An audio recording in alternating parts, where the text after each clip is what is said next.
ఓం శ్రీ సాయిరాం.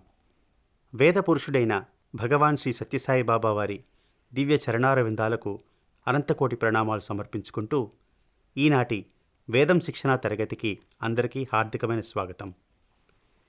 ఈనాడు మనం నారాయణ ఉపనిషత్తును నేర్చుకోబోతున్నాం.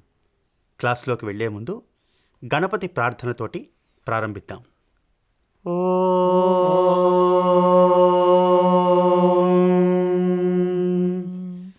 गणानां त्वा गणपतिगुं हवामहे कविं कवीनामुपमश्रवस्तमम् ज्येष्ठराजं ब्रह्मणस्पत आनः शृण्वन्नोतिभिः सीदसादनम् प्रणो देवी सरस्वती वाजेभिर्वाजिनीवती धीनामवित्र्यवतु.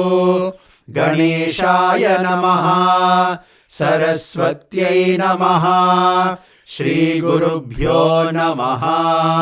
हरिः ओम्. నారాయణ ఉపనిషత్తు కూడా మనకి ఒక శాంతి మంత్రంతో ప్రారంభమవుతుంది. అది సహనాభవతు సహనౌ భునక్తు. మనం ఈ శాంతి మంత్రాన్ని నేర్చుకోవడం ప్రారంభిద్దాం. నేను ఒకసారి చెప్తాను, మీరు 2 సార్లు దాన్ని తిరిగి చెప్పండి. ఓం సహనావవతు. ఓం సహనావవతు. ఓం సహనావవతు. సహనౌ భునక్తు. సహనౌ భునక్తు. సహనౌ భునక్తు. సహ వీర్యం కరవావహై. సహ వీర్యం కరవావహై. సహ వీర్యం కరవావహై. తేజస్వినావధీతమస్తు. తేజస్వినావధీతమస్తు. తేజస్వినావధీతమస్తు. మా విద్విషావహై. మా విద్విషావహై. మా విద్విషావహై. తేజస్వినావధీతమస్తు మా విద్విషావహై. తేజస్వినావధీతమస్తు మా విద్విషావహై. తేజస్వినావధీతమస్తు మా విద్విషావహై. ఓం శాంతి శాంతి శాంతి. ఓం శాంతి శాంతి శాంతి. ఓం శాంతి శాంతి శాంతి. మనం ఈ శాంతి మంత్రాన్ని మరొకసారి అందరం కలిపి ఒకసారి చెప్పుకుందాం. ఓం సహనావవతు. సహనౌ భునక్తు. సహ వీర్యం కరవావహై. తేజస్వినావధీతమస్తు మా విద్విషావహై. ఓం శాంతి శాంతి శాంతి. ఓం అథ పురుషో హవై. ఓం అథ పురుషో హవై. ఓం అథ పురుషో హవై. నారాయణో కామయతః ప్రజాః సృజేయేతి. నారాయణో కామయతః ప్రజాః సృజేయేతి. నారాయణో కామయతః ప్రజాః సృజేయేతి. ఓం అథ పురుషో హవై నారాయణో కామయతః ప్రజాః సృజేయేతి. ఓం అథ పురుషో హవై నారాయణో కామయతః ప్రజాః సృజేయేతి. ॐ अथ पुरुषो ह वै नारायणो कामयतः प्रजासृजेयेति नारायणात् प्राणो जायते नारायणात् प्राणो जायते नारायणात् प्राणो जायते मनः सर्वेन्द्रियाणि च मनः सर्वेन्द्रियाणि च मनः सर्वेन्द्रियाणि च खं वायुर्ज्योतिरापः पृथिवी खं वायुर्ज्योतिरापः पृथिवी खं वायुर्ज्योतिरापः पृथिवी विश्वस्य धारिणी विश्वस्य धारिणी विश्वस्य धारिणी खं वायुर्ज्योतिरापः पृथिवी विश्वस्य धारिणी खं वायुर्ज्योतिरापः पृथिवी विश्वस्य धारिणी खं वायुर्ज्योतिरापः पृथिवी विश्वस्य धारिणी नारायणात् ब्रह्मा जायते नारायणात् ब्रह्मा जायते नारायणात् ब्रह्मा जायते नारायणाद् रुद्रो जायते नारायणाद् रुद्रो जायते नारायणाद् रुद्रो जायते नारायणादिन्द्रो जायते नारायणादिन्द्रो जायते नारायणादिन्द्रो जायते नारायणात् प्रजापतयः प्रजायन्ते नारायणात् प्रजापतयः प्रजायन्ते नारायणात् प्रजापतयः प्रजायन्ते नारायणाद्वादशादित्या नारायणाद्वादशादित्या नारायणाद्वादशादित्या रुद्रावसवः सर्वाणि च छन्दागुंसि रुद्रावसवः सर्वाणि च छन्दागुंसि रुद्रावसवः सर्वाणि च छन्दागुंसि नारायणाद्वादशादित्या रुद्रावसवः सर्वाणि च छन्दागुंसि नारायणाद्वादशादित्या रुद्रावसवः सर्वाणि च छन्दागुंसि नारायणाद्वादशादित्या रुद्रावसवः सर्वाणि च छन्दागुंसि नारायणाद्देव समुत्पद्यन्ते नारायणादेव समुत्पद्यन्ते नारायणादेव समुत्पद्यन्ते नारायणे प्रवर्तन्ते नारायणे प्रवर्तन्ते नारायणे प्रवर्तन्ते नारायणे प्रलीयन्ते नारायणे प्रलीयन्ते నారాయణే ప్రలీయంతే. మనం అథ పురుషోహ వై నుంచి ఇక్కడి వరకు కలిపి ఒకసారి చెప్పుకుందాం. కొంచెం శృతిని పెంచి చెప్పుకుందాం. అథ పురుషోహ వై నారాయణో కామయతః ప్రజా సృజేయేతి. నారాయణాత్ ప్రాణో జాయతే మనః సర్వేంద్రియాణి చ. ఖం వాయుర్జ్యోతిరాపః పృథివీ విశ్వస్య ధారిణీ. నారాయణాద్ బ్రహ్మా జాయతే నారాయణాద్ రుద్రో జాయతే నారాయణాదింద్రో జాయతే నారాయణాత్ ప్రజాపతయః ప్రజాయంతే నారాయణాద్వాదశాదిత్యా రుద్రావసవః సర్వాణి చ ఛందాగుంసి. నారాయణాదేవ సముత్పద్యంతే నారాయణే ప్రవర్తంతే నారాయణే ప్రలీయంతే.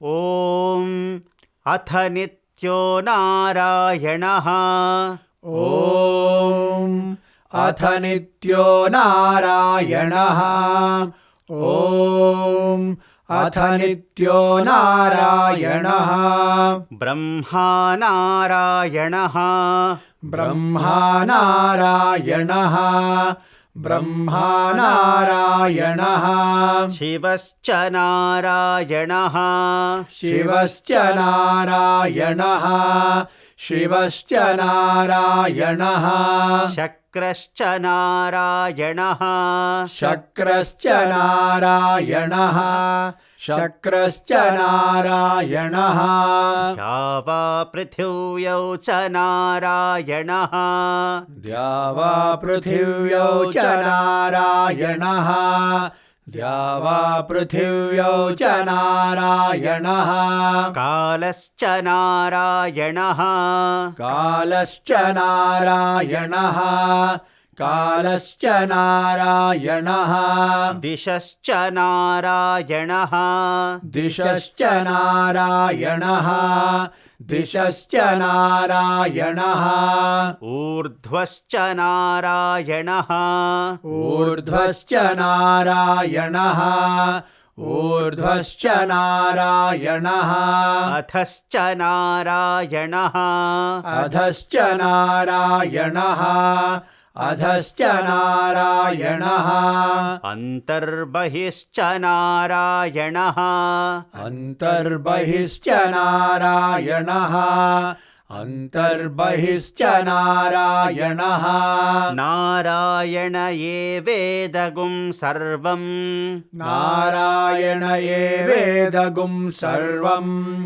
నారాయణ ఏ వేదగుం సర్వం యద్భూతం యచ్చ భవ్యం యద్భూతం యచ్చ భవ్యం యద్భూతం యచ్చ భవ్యం ఇక్కడ మనం చెప్పినప్పుడు యద్భూతం యచ్చ చాకి ఒత్తు చాలేదు యద్భూతం యచ్చ భవ్యం యద్భూతం యచ్చ భవ్యం యద్భూతం యచ్చ భవ్యం నిష్కళో నిరంజనో నిష్కలో నిరంజనో నిష్కలో నిరంజనో నిర్వికల్పో నిరాఖ్యాతః నిర్వికల్పో నిరాఖ్యాతః నిర్వికల్పో నిరాఖ్యాతః నిష్కలో నిరంజనో నిర్వికల్పో నిరాఖ్యాతః నిష్కలో నిరంజనో నిర్వికల్పో నిరాఖ్యాతః నిష్కలో నిరంజనో నిర్వికల్పో నిరాఖ్యాతః శుద్ధో దేవ ఏకో నారాయణః శుద్ధో దేవ ఏకో నారాయణః శుద్ధో దేవ ఏకో నారాయణః నిష్కలో నిరంజనో నిర్వికల్పో నిరాఖ్యాతః శుద్ధో దేవ ఏకో నారాయణః నిష్కలో నిరంజనో నిర్వికల్పో నిరాఖ్యాతః శుద్ధో దేవ ఏకో నారాయణః నిష్కలో నిరంజనో నిర్వికల్పో నిరాఖ్యాతః శుద్ధో దేవ ఏకో నారాయణః న ద్వితీయోऽస్తి కశ్చిత్ న ద్వితీయోऽస్తి కశ్చిత్ న ద్వితీయోऽస్తి కశ్చిత్ య ఏవం వేద య ఏవం వేద య ఏవం వేద స విష్ణురేవ భవతి స విష్ణురేవ భవతి స విష్ణురేవ భవతి స విష్ణురేవ భవతి స విష్ణురేవ భవతి స విష్ణురేవ భవతి ఓం అథ నిత్యో నారాయణ. అక్కడి నుంచి ఇక్కడి వరకు కలిపి ఒకసారి చెప్పుకుందాం. ఓం అథ నిత్యో నారాయణ బ్రహ్మా నారాయణ शिवश्च नारायणः शक्रश्च नारायणः द्यावा पृथिव्यौ च नारायणः कालश्च नारायणः दिशश्च नारायणः ऊर्ध्वश्च नारायणः अधश्च नारायणः अन्तर्बहिश्च नारायणः नारायण एवेदगुं सर्वं यद्भूतं यच्च भव्यम् निष्कलो निरञ्जनो निर्विकल्पो निराख्यातः शुद्धो देव एको नारायणः न द्वितीयोऽस्ति कश्चित् य एवं वेद स विष्णुरेव भवति स विष्णुरेव भवति. మనం ఈనాడు ఈ మొదటి భాగాన్ని మరొకసారి రివైజ్ చేసుకుందాము. సహనావవతు శాంతి మంత్రాంతో ప్రారంభించుకుని ఇక్కడి వరకు మనం కలిపి ఒకసారి చెప్పుకుందాం. ఓం सहनाववतु सहनौ भुनक्तु सह वीर्यङ्करवावहै तेजस्विनावधीतमस्तु मा विद्विषावहै. ॐ शान्ति शान्ति शान्तिः. ॐ अथ पुरुषो ह वै नारायणो कामयतः प्रजासृजेयेति नारायणात् प्राणो जायते मनः सर्वेन्द्रियाणि च खं वायुर्ज्योतिरापः पृथिवी विश्वस्य धारिणी नारायणात् ब्रह्मा जायते नारायणाद्रुद्रो जायते नारायणादिन्द्रो जायते नारायणात् प्रजापतयः प्रजायन्ते नारायणाद्वादशादित्या रुद्रा वसवः सर्वाणि च छन्दागुंसि नारायणादेव समुत्पद्यन्ते नारायणे प्रवर्तन्ते नारायणे प्रलीयन्ते. ॐ अथ नित्यो नारायणः ब्रह्मा नारायणः शिवश्च नारायणः शक्रश्च नारायणः द्यावा पृथिव्यौ च नारायणः कालश्च नारायणः दिशश्च नारायणः ऊर्ध्वश्च नारायणः अधश्च नारायणः अन्तर्बहिश्च नारायणः नारायण एवेदगुं सर्वं यद्भूतं यच्च भव्यम् निष्कलो निरञ्जनो निर्विकल्पो निराख्यातः शुद्धो देव एको नारायणः न द्वितीयोऽस्ति कश्चित् य एवं वेद स विष्णुरेव भवति स विष्णुरेव भवति. మనం ఇక్కడితో నారాయణ ఉపనిషత్తులోని మొదటి భాగాన్ని పూర్తి చేసుకుంటున్నాము. ఈనాటి కార్యక్రమాన్ని ముగించే ముందు మనం క్షమాప్రార్థనా మంత్రాన్ని చెప్పుకుందాం. ఓం యదక్షరపదభ్రష్టం మాత్రాహీనం తు యద్భవేత్ తత్సర్వం క్షమ్యతాం దేవా నారాయణ నమోస్తుతే. విసర్గబిందుమాత్రాణి పదపాదాక్షరాణి చ న్యూనాని చాతిరిక్తాని క్షమస్వ సాయీశ్వర. अपराधसहस्राणि क्रियन्ते हर्निशं मया दासोऽयम् इति मां मत्वा क्षमस्व साईश्वर. अन्यथा शरणं नास्ति त्वमेव शरणं मम तस्मात् कारुण्यभावेन रक्ष रक्ष साईश्वर. हरि ओं तत्सत् श्री साईश्वरार्पणमस्तु. ओम శాంతి శాంతి శాంతి. వచ్చే వారం మనం నారాయణ ఉపనిషత్తులోని 2వ భాగాన్ని నేర్చుకుందాం. అంతవరకు సెలవు. సాయిరాం.